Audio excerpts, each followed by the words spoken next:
இந்தியாவின் 2 பெரும் மாநிலங்கள் தேர்தலை சந்தித்துக் கொண்டிருக்கிற இந்த நேரத்தில் வாக்குப்பதிவுக்கு ஒரு வாரத்துக்கு முன்பு அவசரமாக நாடாளுமன்றத்தை கூட்டுகிறார் மோடி. என்ன காரணம்? கடந்த 6 நாள் அமித்ஷா இந்தியாவின் எந்த மாநிலத்துக்கும் தேர்தல் பிரச்சாரத்துக்கு செல்லவில்லை. தமிழ்நாட்டில் தேர்தல் நடக்கிறது, மேற்கு வங்காளத்தில் தேர்தல் நடக்கிறது. ஆனால் அமித்ஷா, இந்த நாட்டின் உள்துறை அமைச்சர், பாஜகவின் முகம் என்று அழைக்கப்படுகிற அமித்ஷா எந்த மாநிலத்துக்கும் தேர்தல் பிரச்சாரத்துக்கு கடந்த 5 நாட்களாக செல்லவில்லை. டெல்லியிலே உட்கார்ந்து அரசியல் சாசனத்தை சிதைப்பதை மட்டுமே தொழிலாக கொண்டிருக்கிற அவர் தனது முழு பணியையும் இந்த சட்ட திருத்தத்துக்காக செய்து கொண்டிருக்கிறார். இப்பொழுது பிரச்சனை தமிழ்நாட்டின் தலையில் தொங்கிக் கொண்டிருக்கிற கத்தியை தமிழ்நாட்டின் கழுத்தில் இறக்குகிற பிரச்சனை. தென்னிந்தியாவின் தலையிலே தொங்கிக் கொண்டிருக்கிற கத்தியை தென்னிந்தியாவின் கழுத்திலே இறக்குகிற பிரச்சனை. நீ என்ன வேணாலும் கத்திக்கோ, எங்களது எந்த மசோதாவை நிறைவேற்ற தமிழ்நாட்டு எம்பிக்கள், தென்னிந்திய எம்பிக்களின் ஆதரவு தேவையில்லை என்று நசுக்குகிற வேலையை அதிகாரப்பூர்வமாக செய்ய அவர்கள் துணிந்து விட்டார்கள். சுகாதாரமா, கல்வியா, வேலை வாய்ப்பா, தொழில்நுட்ப வளர்ச்சியா அல்லது எல்லா வகையிலும் மிகச்சிறந்த முன்னுதாரணமான மாநிலம் தமிழ்நாடு. இதுவெல்லாம் எல்லா கட்சிகளுக்கும் பங்கு இருக்கிறது. இது பங்கே இல்லாத ஒரு கட்சி இருக்கிறது என்றால் அதன் பெயர் தான் பாரதிய ஜனதா கட்சி. எந்த பங்கு கிடையாது. 7 கோடி தமிழர்களும் இந்த உரிமைக்காக களத்திலே நிற்க வேண்டும். உரிமையை பற்றி எடப்பாடிக்கு சிந்தனை இல்லாமல் இருக்கலாம், அக்கறை இல்லாமல் இருக்கலாம். நாம் ஒன்றும் எடப்பாடி அல்ல, தமிழ்நாட்டினுடைய தவ புதல்வர்கள் ஒவ்வொரு பேரும். இன்றைய நாள் ஒரு தேசிய அளவில் ஒரு பரபரப்பான ஒரு நாள். ஏறக்குறைய இந்தியாவில் அரசியல் சார்ந்து செயல்படுகிற எல்லோரையும் ஒன்றிய அரசு மதியத்திற்கு பின்பு பிற்பகலில் வெளியிட்டிருக்கிற ஒரு அறிவிப்பு பதட்டமடைய செய்திருக்கிறது. நாடே அதை பற்றி விவாதித்துக் கொண்டிருக்கிறது. மாண்புமிகு தமிழ்நாட்டினுடைய முதலமைச்சர் அவர்களும் திராவிட முன்னேற்ற கழகத்தினுடைய தலைவர் அவர்களும் மதியம் ஒரு 4:30 மணிக்கு ஒரு அறிக்கை வெளியிட்டிருக்கிறார். அநேகமாக அவர் இவ்வளவு கோபத்தோடு கடந்த 5 ஆண்டில் வேற எந்த அறிக்கையும் வெளியிட்டிருக்க மாட்டார் என்று நினைக்கிறேன். அவ்வளவு கோபத்தோடு தமிழகத்தினுடைய முதல்வர், திராவிட முன்னேற்ற கழகத்தினுடைய தலைவர், பெருமரியாதைக்குரிய தளபதி மு.க. ஸ்டாலின் அவர்கள் அந்த அறிக்கையை வெளியிட்டிருக்கிறார். அவர் வெளியிட்டிருக்கிற அந்த அறிக்கையில் இருக்கிற கோபம் ஒரு கட்சியினுடைய தலைவருக்கு, ஒரு முதலமைச்சருக்குமான கோபம் அல்ல. தமிழ்நாட்டில் இருக்கிற ஒவ்வொரு தமிழனுக்கும் வரவேண்டிய கோபம் என்பதை இங்கே நான் சுட்டிக்காட்ட கடமைப்பட்டிருக்கிறேன். நாளைய மறுதினம் நாடாளுமன்றத்தினுடைய கூட்டத்தொடர் நடைபெற இருக்கிறது. நாளைய தினம் உங்கள் தொகுதியினுடைய நாடாளுமன்ற உறுப்பினர் தோழர் சச்சிதானந்தம் அவர்களும் நானும், தமிழ்நாட்டினுடைய மக்களவை, மாநிலங்களவை உறுப்பினர்கள் அனைவரும் டெல்லிக்கு செல்ல இருக்கிறோம். இந்தியாவின் மிகப்பெரிய 2 மாநிலங்களில் சட்டப்பேரவை தேர்தல் நடைபெறப் போகிறது. தேர்தலினுடைய கடைசி வார தேர்தல் பிரச்சாரம் நடந்து கொண்டிருக்கிறது. தமிழ்நாட்டிலும் மேற்கு வங்காளத்திலும். இந்தியாவின் 2 பெரும் மாநிலங்கள் தேர்தலை சந்தித்துக் கொண்டிருக்கிற இந்த நேரத்தில் வாக்குப்பதிவுக்கு ஒரு வாரத்துக்கு முன்பு அவசரமாக நாடாளுமன்றத்தை கூட்டுகிறார் மோடி. என்ன காரணம்? இவ்வளவு பெரிய மாநிலம் தமிழ்நாட்டிலும் மேற்கு வங்காளத்திலும் தேர்தல் நடக்கிற பொழுது மக்களவை உறுப்பினர்கள், மாநிலங்களவை உறுப்பினர்கள் அந்த மாநிலத்திலே தேர்தல் பிரச்சாரத்தில் ஈடுபட வேண்டாமா? மக்களை சந்திக்க வேண்டாமா? அப்படி இருக்கிற பொழுது இவ்வளவு அவசரமாக இந்த கூட்டத்தொடரை ஏன் நடத்த வேண்டும்? தேர்தலுக்கு பிறகு 29ஆம் தேதிக்கு பிறகு அந்த கூட்டத்தை நடத்தலாம் அல்லவா? எதிர்க்கட்சிகளாகிய நாங்கள் எல்லோரும் சொல்லி பார்த்தோம். அவர் கேட்கவில்லை. காரணம், இந்தியாவில் உறுதியாக அவர் எதிர்க்கிற 2 மாநிலங்களில் முக்கியமானதாக தமிழ்நாடும் மேற்கு வங்காளமும் இருக்கிறது. எனவே இந்த மாநிலத்து மக்களுக்கு எந்த வகையிலெல்லாம் அநீதி இழைக்க முடியுமோ அந்த வகையிலெல்லாம் அநீதி இழைத்து இந்த எம்பிக்கள் வந்தால் என்ன, வராவிட்டால் என்ன என்பது மட்டுமல்ல, இவர்கள் அங்கே வந்தால், நாங்கள் எல்லாம் அங்கே போனால், தமிழ்நாட்டின் மக்களவை உறுப்பினர்கள், தமிழ்நாடு புதுச்சேரியை சார்ந்த 40 உறுப்பினர்களும் அங்கே போனால், இங்கே தேர்தல் வேலை பாதிக்கப்பட்டால் அது அவருக்கு நல்லது என்று நினைக்கிறார். ஒருவேளை தேர்தல் வேலை பாதிக்கப்படக்கூடாது, நாங்கள் எல்லாம் இங்கே தேர்தல் வேலை பார்த்தால் அங்கே வாக்கெடுப்பில் கலந்து கொள்ள முடியாது, எனவே மோடி வெற்றி பெற முடியும் என்று நினைக்கிறார். அவர் கண்ணில் மண்ணை தூவுவதல்ல, அவர் கனவை அடியோடு நொறுக்குவதுதான் திமுக தலைமையிலான இந்த கூட்டணியினுடைய ஒவ்வொரு எம்பிக்களினுடைய பணி. என்ன அராஜகம்! சாதாரண வேலைக்காக இந்த கூட்டத்தொடர் நடக்கவில்லை. நாளைய மறுதினம் நடக்க இருக்கிற நாடாளுமன்ற கூட்டம் சாதாரண வேலைக்காக நடக்கப் போவதில்லை. அரசியல் சாசன சட்டத்தில் ஒரு திருத்தம் செய்ய போகிறார்கள். இன்னைக்கு அண்ணல் அம்பேத்கருடைய பிறந்த நாள். அரசியல் சாசன சட்டத்தின் வடிவமைப்பினுடைய காப்பாளன், தலைவன், மேதை அவருடைய பிறந்த நாள் இன்றைய நாள். இந்திய அரசியல் சாசனத்தினுடைய பன்முகத்தை காத்ததிலே அண்ணனின் பங்குக்கு இணையான பங்கு வேறு யாருக்கும் இல்லை. உலகத்தில் இப்படி ஒரு அரசியல் சாசனம் கிடையாது, உலகத்தில் கிடையாது. அந்த அரசியல் சாசனத்தை எப்படியாவது குலைத்து விட வேண்டும், மாற்றிவிட வேண்டும், அழித்து விட வேண்டும், சிதைத்து விட வேண்டும் என்று 24 மணி நேரமும் கனவு கண்டு வேலை பார்த்துக் கொண்டிருக்கிறார்கள் மோடியும் அமித்ஷாவும். கடந்த 6 நாள் அமித்ஷா இந்தியாவின் எந்த மாநிலத்துக்கும் தேர்தல் பிரச்சாரத்துக்கு செல்லவில்லை. தமிழ்நாட்டில் தேர்தல் நடக்கிறது, பாஜக 28 தொகுதிகளில் போட்டியிடுகிறது. மேற்கு வங்காளத்தில் தேர்தல் நடக்கிறது, 100க்கும் மேற்பட்ட தொகுதியில் பாஜக போட்டியிடுகிறது. ஆனால் அமித்ஷா, இந்த நாட்டின் உள்துறை அமைச்சர், பாஜகவின் முகம் என்று அழைக்கப்படுகிற அமித்ஷா எந்த மாநிலத்துக்கும் தேர்தல் பிரச்சாரத்துக்கு கடந்த 5 நாட்களாக செல்லவில்லை. டெல்லியிலே உட்கார்ந்து அரசியல் சாசனத்தை சிதைப்பதை மட்டுமே தொழிலாக கொண்டிருக்கிற அவர் தனது முழு பணியையும் இந்த சட்ட திருத்தத்துக்காக செய்து கொண்டிருக்கிறார். இன்றைக்கு பிற்பகல் இந்த சட்ட திருத்தத்தினுடைய நகல் வெளியிடப்பட்டிருக்கிறது. மதியம் 3 மணிக்கு வெளியிடப்பட்டிருக்கிறது. நாடே அதிர்ச்சியில் உறைந்து போயிருக்கிற ஒரு சட்ட திருத்தம். நான் முதலே குறிப்பிட்டதை போல அரசியல் சாசனம் இவ்வளவு பெரிய இந்தியாவை கட்டி இறுக அணைத்து வைத்திருக்கிறது. 140 கோடி மக்களும் எனக்கான சட்டம் இது, எனக்கான தேசம் இது, எனக்கான உரிமை இது என்று நம்புகிற ஒரு அச்சாணி அரசியல் சாசனம்.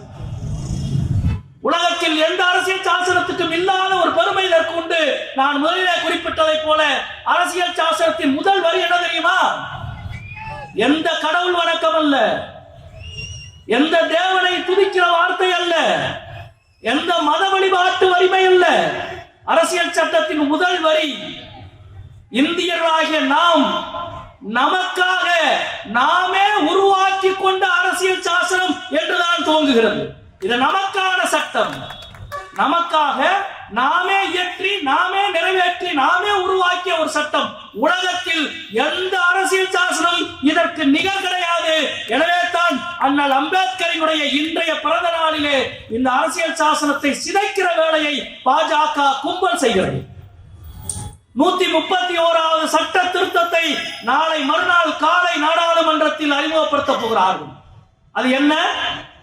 ஏற்கனவே பெண்களுக்கு சட்டமன்ற நாடாளுமன்றத்தில் 33% இடஒதுக்கீட்டை கொடுக்கிற அரசியல் சாசன சட்ட திருத்தம் 130வது சட்ட திருத்தம் ஏற்கனவே நாடாளுமன்றத்தில் நிறைவேற்றப்பட்டாகிவிட்டது, முடிந்துவிட்டது. நாங்கள் எல்லாம் சொன்னோம், நடந்து முடிந்த மக்களவை தேர்தலிலே அதை அமல்படுத்துங்கள் என்று சொன்னோம். அவர்கள் கேட்கவில்லை, பாஜக ஏற்கவில்லை, மோடி ஏற்கவில்லை.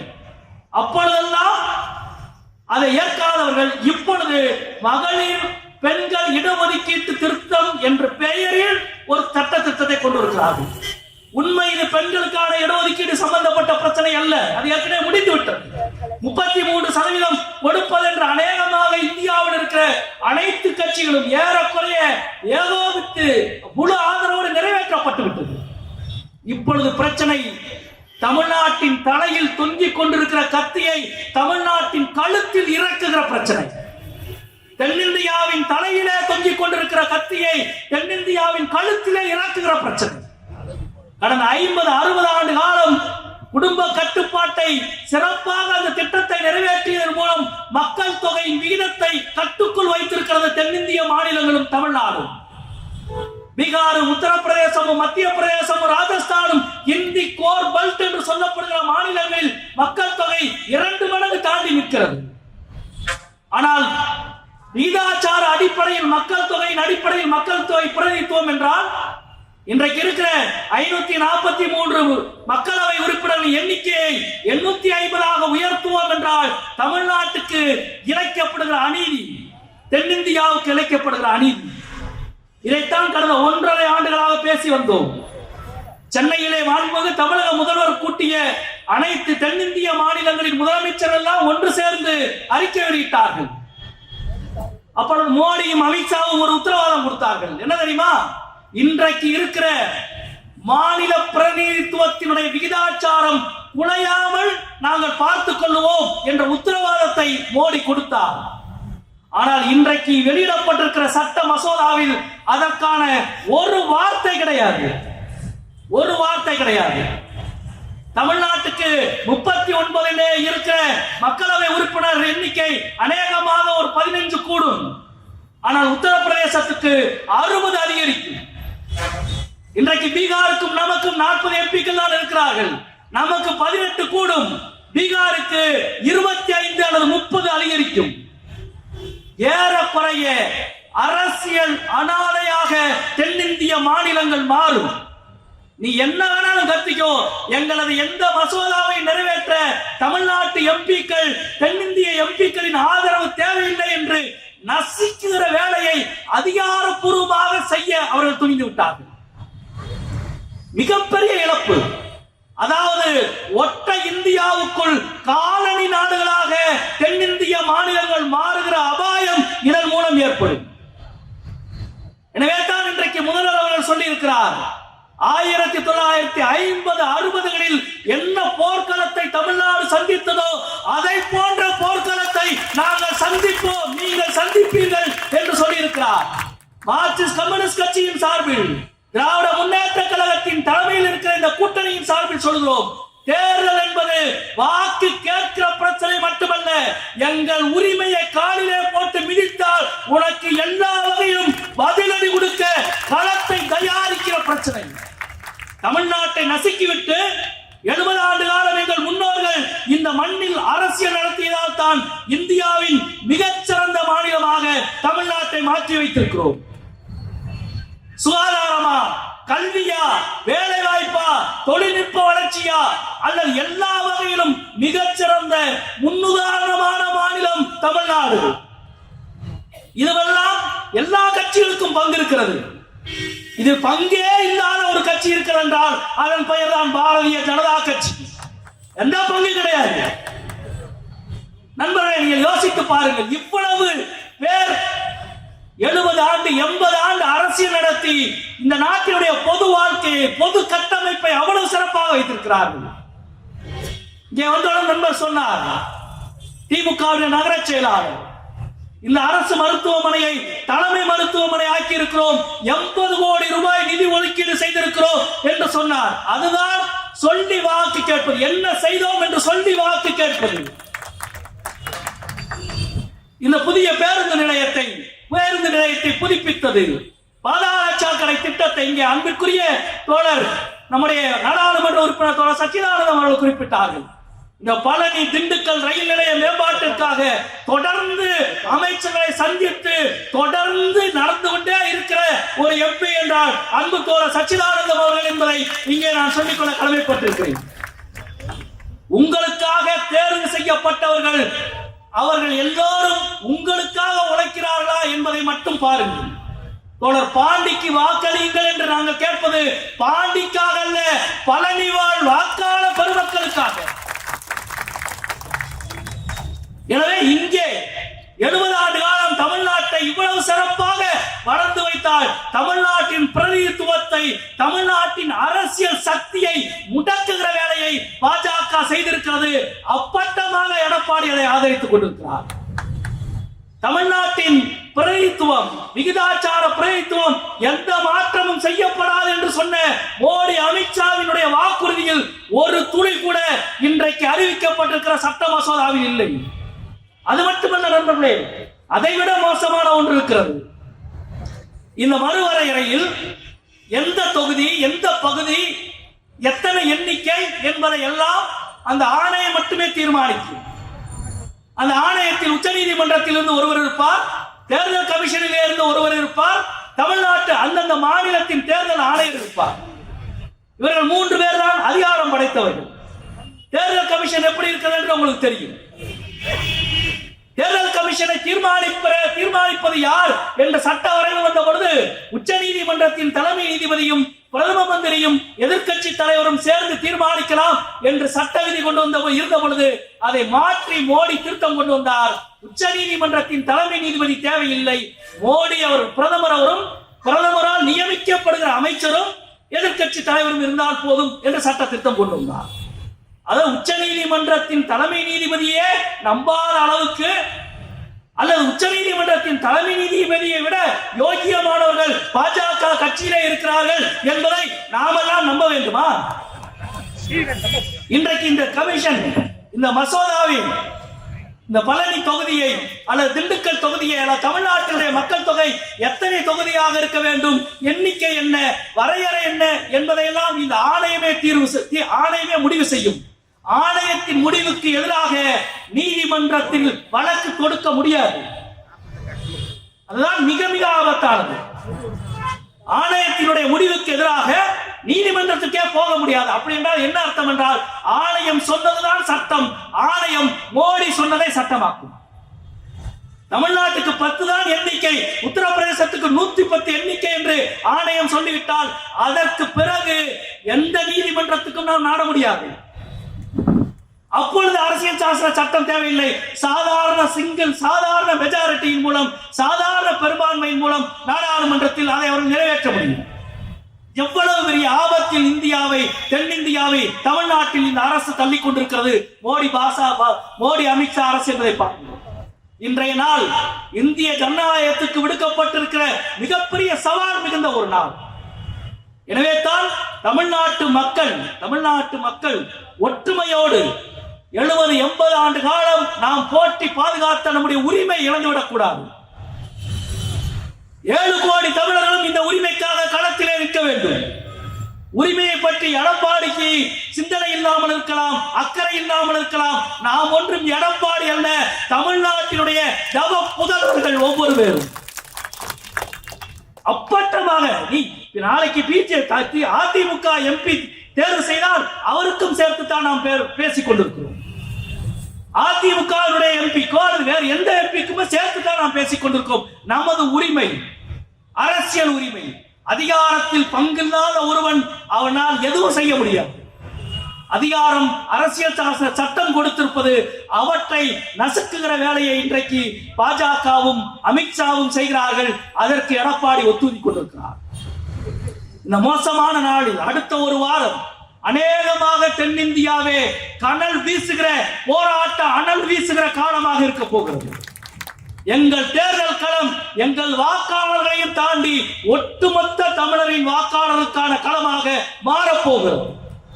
எங்களுக்கு நீங்கள் அளிக்கிற வாக்கு ஒரு கட்சிக்கு அளிக்கிற வாக்கல்ல, தமிழ்நாட்டின் உரிமைக்கு அளிக்கிற வாக்கு என்பதை மனதிலே வைத்துக் கொள்ளுங்கள். எவ்வளவு சிறப்பான வளமான ஒரு நாட்டை, ஒரு தேசத்தை இங்கே கட்டி வைத்திருக்கிறோம் என்று தோழர்கள் நாம் குறிப்பிட்டார். இந்த பழனி வரலாற்று ரீதியாக எவ்வளவு பழமையானது, ஆன்மீக ரீதியாக எவ்வளவு பழமையானது, எவ்வளவு வளமையானது. தோழர்கள் சொன்னார்கள், ஒரு ஆன்மீக பூமி, ஆன்மீக நிலம். இந்த நிலத்தினுடைய மக்கள் ஒற்றுமை, ஆன்மீக தளம் பாதுகாக்கப்பட வேண்டும். இன்றைக்கு நேற்றைக்கு இந்தியாவில், உலகத்தில் மானுட இனம் மிக பழமையாக தலைத்த நிலங்களிலே ஒன்று மேற்கு மலைத்தொடர். மேற்கு மலைத்தொடரிலே மிக பழமையான இடத்திலே ஒன்று இந்த பகுதியான பழனி பகுதி. 2500 ஆண்டுக்கு முன்பு எழுதப்பட்ட சங்க இலக்கியத்திலே இந்த பகுதியை பொதினி என்ற மன்னன் ஆண்டான். பொதினிதான் பழனியாக மாறியது. ஒவ்வொரு பகுதிக்கும், நிலத்திலே இருக்கிற ஒவ்வொரு பகுதிக்கும் ஒவ்வொரு தனித்துவமான கல் என்றால் பழங்களினுடைய கூட்டு சுவை இருக்கும். இந்த பொதினி மலைக்கு ஒரு கல் இருக்கும். அந்த கல் ஐஞ்சுவை கல். ஒரு அழகான தமிழ் பெயர் பாருங்கள், ஐஞ்சுவை கல்.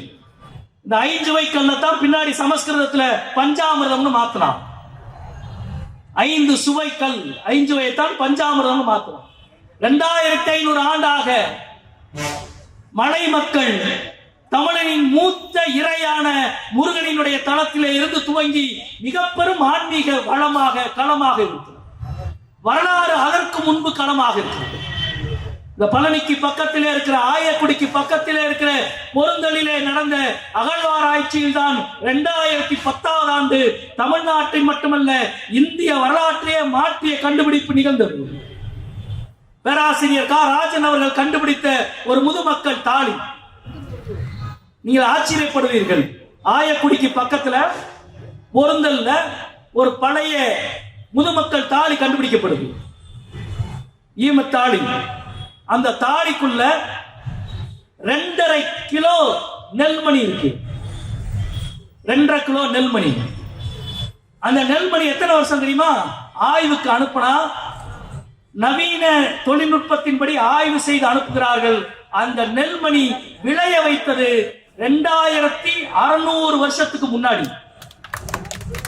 2600 வருஷத்துக்கு முன்னாடி விளைய வைத்த நெல்மணியை அப்படியே தாலிக்குள்ள வச்சு இறந்து போனவனுடைய நினைவா இன்னைக்கு நம்ம படைக்கிறோம்ல படையல், அப்படி பதைச்சுக்கலாம். அந்த முதுமக்கள் தாலியில எழுதப்பட்டிருக்கு. வயிற என்ற தமிழ் எழுத்து எழுதப்பட்டிருக்கு. எத்தனை வருஷத்துக்கு முன்னாடி? 2600 வருஷத்துக்கு முன்னாடி. பொருந்தல். அதுதான் தமிழ்நாட்டில் 2500 வருஷத்துக்கு முன்னாலே எழுத்து இருந்தது என்பதை நிரூபித்த முதல் கண்டுபிடிப்பு பழனியினுடைய பொருந்தல் கண்டுபிடிப்பு. ஏன் சொல்றேன்னா, மோடியினுடைய பிரச்சனை பழனியின் ஆன்மீகமும் அவருக்கு பிரச்சனை, பழனியின் வரலாறும் அவருக்கு பிரச்சனை, தமிழ்நாட்டின் வளர்ச்சியும் அவருக்கு பிரச்சனை. இந்த ஆன்மீக அமைதியை குலைக்க நினைக்கிறார்கள். நம்முடைய வரலாற்று உண்மையை ஏற்க மறுக்கிறார்கள்.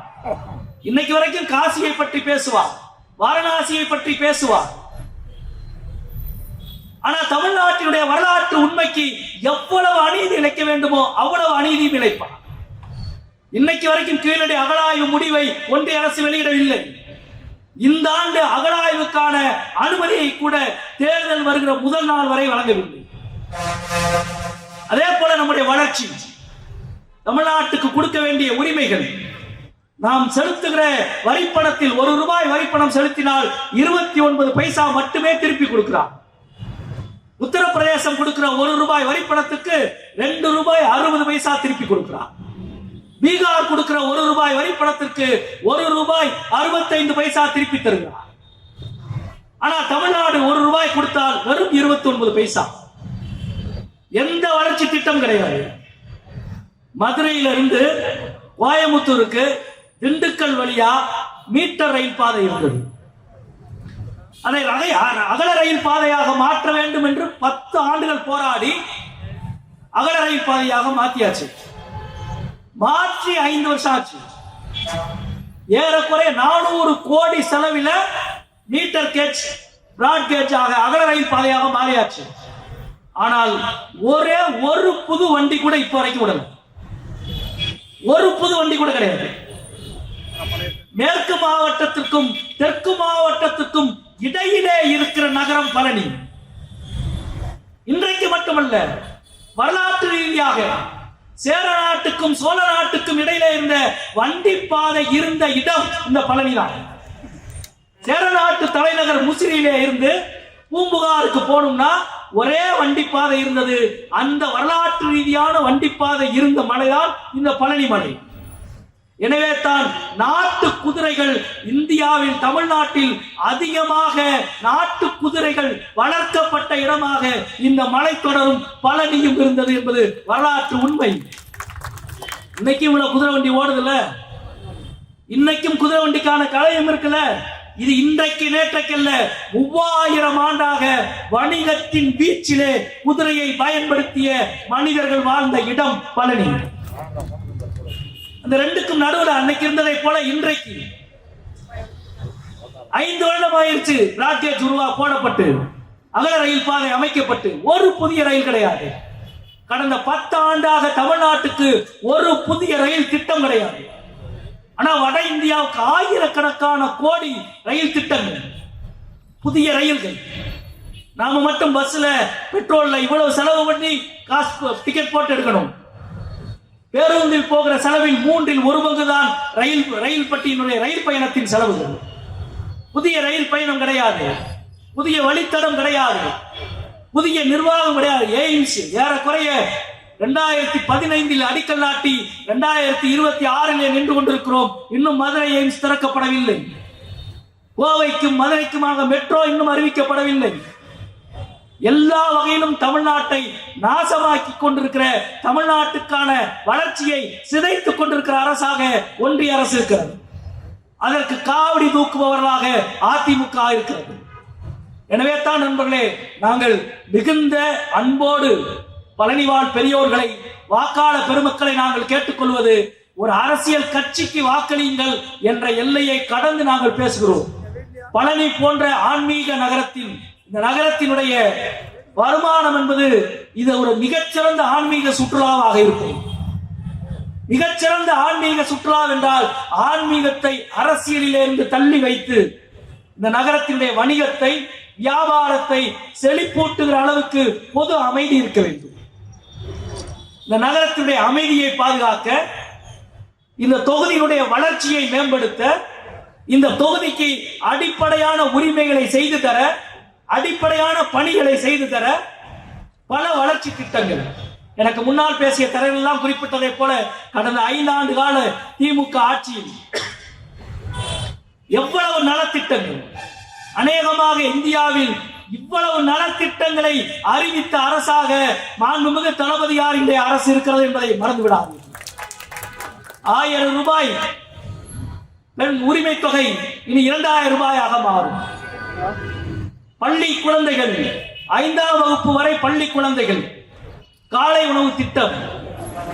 நண்பர்களே, இந்த 5 வருடத்தில் ஒரே ஒரு புள்ளி உரத்தை நீங்கள் மனதிலே ஏற்ற வேண்டும். இந்த 5 வருடத்தில் இந்தியா முழுவதும் அரசு பள்ளிகளில், துவக்க பள்ளிகளில், அரசு பள்ளிகளில் மாணவர் விகிதம் குறையாமல் உயர்ந்திருக்கிற மாநிலம் தமிழ்நாடு என்பதை இங்கே நான் பதிவு செய்ய வேண்டும் என்று நினைக்கிறேன். அதற்கு காரணம் இந்த காலை உணவு திட்டம். இந்த 5ஆம் வகுப்பு வரை திட்டம் இன்றைக்கு 8ஆம் வகுப்பு வரை மாறியிருக்கிறது.